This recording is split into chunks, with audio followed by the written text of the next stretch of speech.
Round the Bay of Mexico, where the sun shines daily on the mountain top. I took a trip on a sailing ship. When I reached Jamaica, I made a stop. But I'm sad to say I'm on my way. I won't be back for many a days. My eyes is down, I had to turning around. I had to let everybody to girl in Kingston town. We saw the emergence of the former president of Kenya, Uhuru Kenyatta, and he went to the family of the late Prime Minister Raila, at least to condone with them. It is a hard time, and we remember vividly that they were the handshake brothers, and so far so good. We have seen leaders trickling in the current residents, and it is a sign of good faith because all of us are in a journey and we will all taste the cup of of death.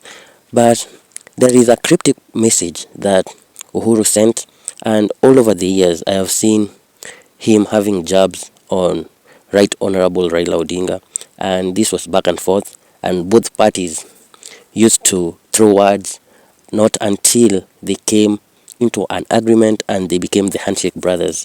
So I just want us to dive in what the life of Uhuru and Raila before the handshake and after the handshake, and we know where Kenya is heading. I'm your host, Anonymous Whistleblower.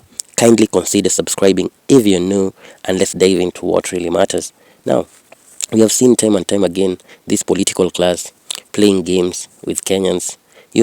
They made a name for themselves, and it came a point we named them the dynasties, and that was the time when we were entering the election period of 2022, and we could see sometimes these people throwing jabs, since time immemorial. But I will jog your memory up a little bit with some snippets, and you can listen to this so that you can know where I'm heading to.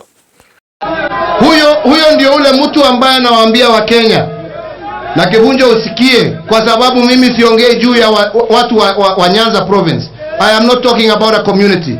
I am not talking about laws. I am talking about a specific man by the name of Raila Amolo Odinga, who does not want peace for this nation. And I really do wonder, why are we Kenyans so blind to the fact that these people are very self-centered, they are very selfish, they only think about their interest before the Kenyan people. So, to give you a quite good example of showing you these people really think about their interest, there was a moment when, the former president was telling these other people that, when we choose the current leader, Mr. One Term, he does some bad things, like unaliving people or people going missing. And it was to save his own interest. Or maybe, I don't know, but you be the judge. Na hawa wase hawachesi.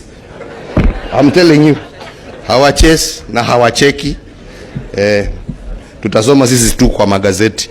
Fulani ndio huyo tena ameenda, huyo siku nyingine fulani ndio huyo ameenda. So kila mtu pahali alipo fungua macho. And it really doesn't end there. But let me first take you to an instance I remember when Raila was really pissed off the government, and he was saying that he was trying to talk about, these upcoming churches, where they are from, what manner of vetting they go through. And, the president at that time called him a witch doctor, which made him a little bit furious. And let me just play you the clip. Mwaka jana mimi niliongea nikasema ati kuna madini zingine ambayo inatakana ichunguzwe. Hizi makanisa zingine ambayo zinaletwa, hii ambayo hujui nimetoka wapi na hapa ya biashara, mpaka zikaguliwe ili yale mazuri yawaachiliwe waendelee mbele na yale mabaya watolewe. Lakini wao nilipingwa. Wakasema Raila ni mtu wa waganga, ni mtu ambaye hana imani na dini, yeye ni mtu ambaye anaabudu shetani na kadhalika.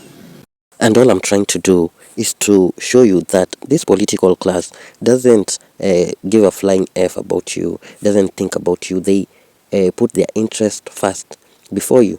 Because I can remember there was another time when the former president went to an interview It was in Al Jazeera, I think. So he was asked about the 2007 post-election violence, and imagine, Maina, this man threw Raila Amolo Odinga under the bus, like for real, and he said Raila should be equally responsible for the chaos and the bloodshed that occurred at that time, because as we all remember, the pressure was mounting against him and the then Deputy President William Samoei Ruto. But I'm just trying to make you connect the dots a little bit, because I think sometimes we can say this is controlled opposition.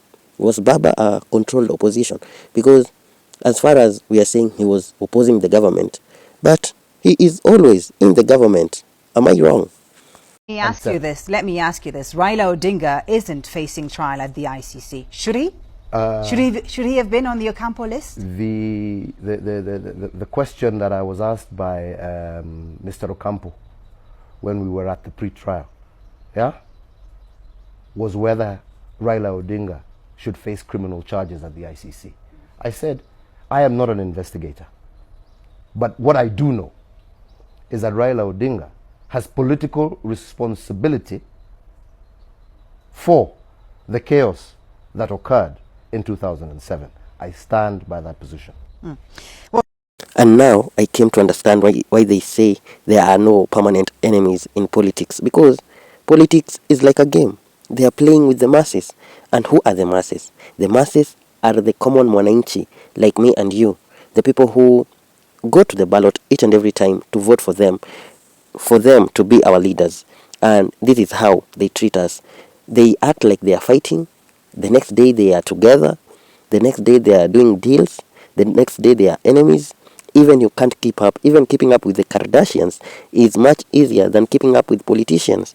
That is why I always say that we need leaders, not politicians. Because if you get it, you can see what I'm trying to drive the point.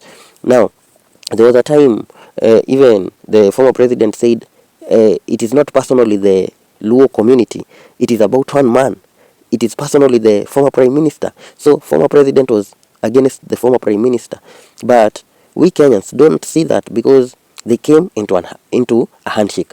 Then the handshake evolved to brotherhood. After that, we saw it in the next government, a handshake was made.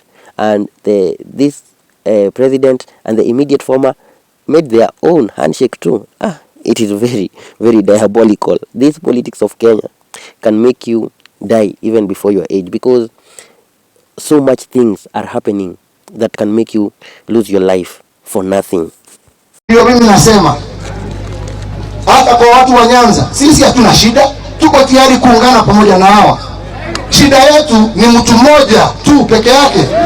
Province mzima ni mtu mmoja tu peke yake, tuko na shida jameni. Na huyo mtu anaitwa nani? Anaitwa nani? Anaitwa nani? Amen. Hiyo ndio, hakuna shida nyingine sisi tuko nayo. Kwa sababu huyo ndio ametuletea furugu ambazo tumeona katika taifa letu la Kenya. I'm trying to drive a point home here, so very few people will understand. But let me know your thoughts down in the comment section. Thank you for watching. It has been your host, Anonymous Whistleblower. Please like, share, and most importantly, subscribe to the channel. Till the next one. Cheers. The Jamaica farewell. How does it go? On the Bay of Mexico, where the sun shines daily on the mountain top, I took a trip on a sailing ship. When I reached Jamaica, I made a stop, but I'm sad to say I'm on my way. I won't be back for many a days. My head is down, I had it turning around. I had to let a little girl in Kingston town.